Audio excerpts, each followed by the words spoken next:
चलिए नेक्स्ट मैं आप लोग को डिमॉर्गन लॉ वाला क्वेश्चन करवाती हूँ। डिमॉर्गन लॉ में क्या है, not P and Q equals to not P और नॉट क्यू, ये हमने प्रूव करना है। ठीक है, तो इसमें दो प्रोपोजिशन है, पी और क्यू। ऑपरेटर हमारे पास तीन है, नॉट और एंड नॉट, नॉट और एंड ऑपरेटर, यानी एंड ऑपरेटर और ऑपरेटर एंड नॉट ऑपरेटर। तो सबसे पहले हम ये वाला कॉलम सॉल्व करते हैं ब्रैकेट वाला।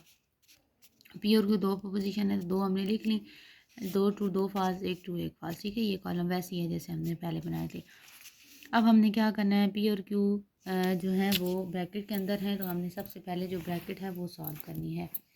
तो ब्रैकेट में हमारे पास है एंड ऑपरेटर, तो हम ये लिख लेते हैं P and Q. P and Q and operator में दोनों ट्रू होंगे तो आंसर ट्रू आएगा। ये पहले में दोनों ट्रू है तो आंसर ट्रू, अगले में कोई भी दो ट्रू नहीं है तो आंसर फॉल्स।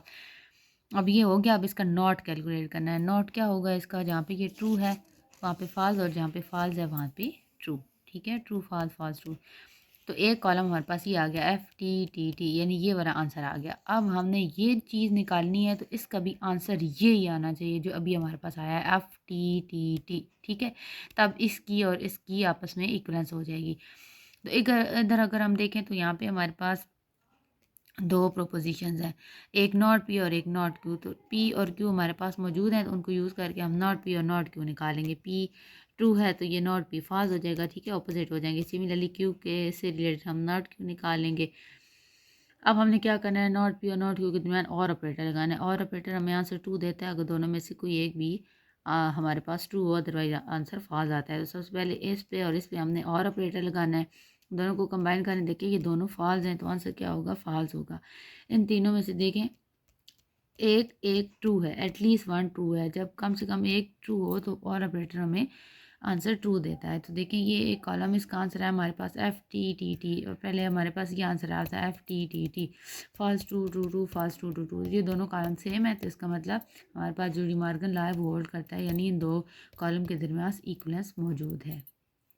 ये क्वेश्चन नंबर 7 और 8 जो स्टेटमेंट वाले हैं ये नहीं करने, उससे आगे आपके पास ये इक्वलेंस है, ये वैसी है इम्प्लीकेशन, ये भी इम्प्लीकेशन, ये भी इम्प्लीकेशन वाले क्वेश्चन हैं। ये सारे ये आप लोगों ने खुद करने हैं। ठीक है, नेक्स्ट क्वेश्चन है आप लोगों का क्वेश्चन नंबर 10। इंपॉर्टेंट क्वेश्चन है, show that each of the conditional statement is a tautology by using truth table. यानी आपने बताना है कि ये जो स्टेटमेंट, यानी ये जो क्वेश्चन लिखा हुआ है, इसको अगर हम सॉल्व करें तो आंसर एक टोटोलॉजी आती है। टोटोलॉजी क्या होती है, एक ऐसी स्टेटमेंट जिसका आंसर ऑलवेज ट्रू आए हमेशा, यानी जिसके तमाम आंसर ट्रू आए, वो होती है टोटोलॉजी। देखें ये लिखा हुआ है, इसको अब हम सॉल्व करते हैं। तो इसमें हमारे पास क्या क्या चीज़ें हैं, अगर हम देखें तो इसमें हमारे पास दो प्रोपोजिशन है, पी और क्यू। पी और क्यू दो प्रोपोजिशन है, इसका मतलब हमारे पास दो ट्रू दो फाल्स, एक ट्रू एक फाल्स, एक ट्रू एक फाल्स आएगा। यहाँ तक कॉलम कंप्लीट हो गया।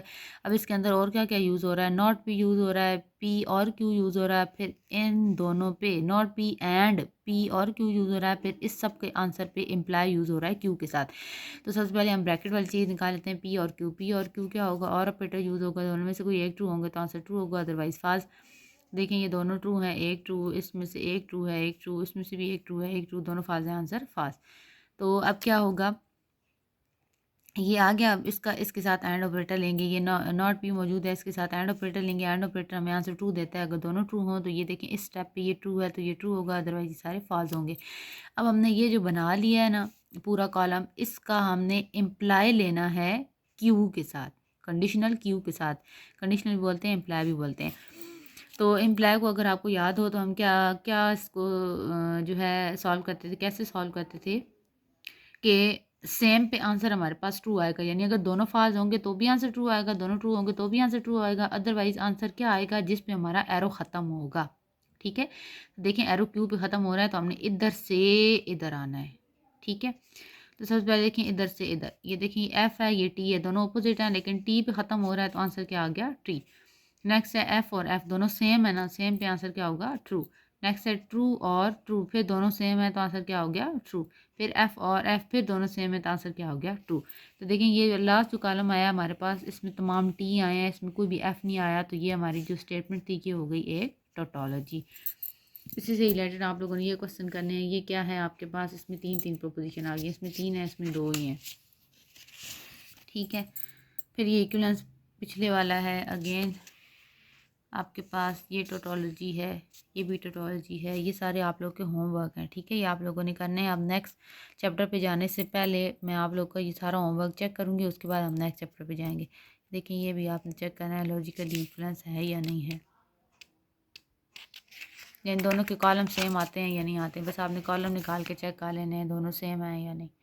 मैं आप लोग को साथ सोल्यूशन भी दिखा रही हूँ क्वेश्चन के, क्योंकि जब आप सॉल्व करें तो फिर आपको आसानी हो, आप यहाँ से अपना क्वेश्चन टैली कर लें कि आपने ठीक टेबल निकाला है या नहीं निकाला, ठीक है। बस आप लोगों ने यहाँ तक ये क्वेश्चन करने हैं, ये अगले वाला नहीं करना। ये जो अगले वाली चीज़ें हैं ये आप लोगों ने नहीं करनी। यहाँ तक आप लोग की एक्सरसाइज जो है वो एंड हो गई।